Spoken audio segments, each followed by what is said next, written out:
Sir Walter Norman హావర్త్. ఈయన ప్రముఖ British రసాయన శాస్త్రవేత్త.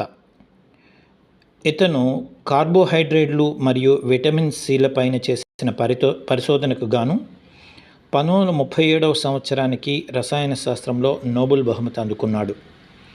మన శరీరము సరిగా పెరగాలన్నా, సరిగా పనిచేయాలన్నా పిండి పదార్థాలు, మాంసకృత్తులు, క్రొవ్వు, నీరు, లవణాలు, విటమిన్లు అవసరమని హావర్త్ కార్బోహైడ్రేట్లు, చక్కెరలు, స్టార్చ్, సెల్యులోజుల రసాయన సంఘటన పైన అధ్యయనం చేశాడు.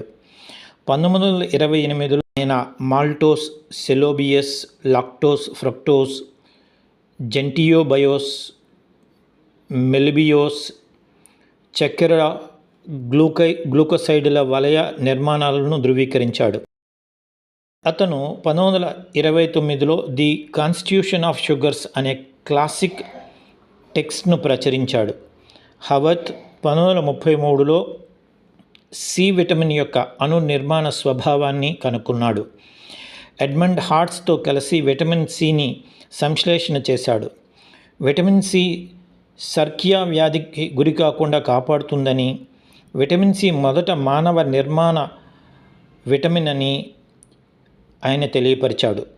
ఈయన కృషితో కర్మాగారాల్లో చౌకగా విటమిన్ సిని తయారు చేయడం సాధ్యమైనది.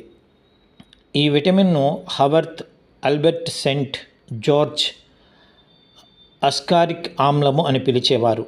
హావర్త్ అనేక చక్కెరల యొక్క రసాయన సంఘటనలను అధ్యయనం చేశాడు మరియు చక్కెరల త్రిమితీయ నిర్మాణాలను కాగితంపై సూచించే సరళ పద్ధతిని కూడా అభివృద్ధి చేశాడు. దీనినే హావర్త్ ప్రొజెక్షన్ అంటారు. దీనికి ఇప్పటి బయోకెమిస్ట్రీలో విస్తృతంగా ఉపయోగిస్తున్నారు. ఈయనకు రాయల్ సొసైటీ సభ్యుడిగా లాంగ్సాఫ్ట్ మోడల్, డేవిడ్ మెడల్, రసాయన శాస్త్రానికి నోబెల్ బహుమతి, రాయల్ మెడల్, నైట్హుడ్ మొదలైనటువంటి అవార్డులు, గౌరవాలు అందాయి.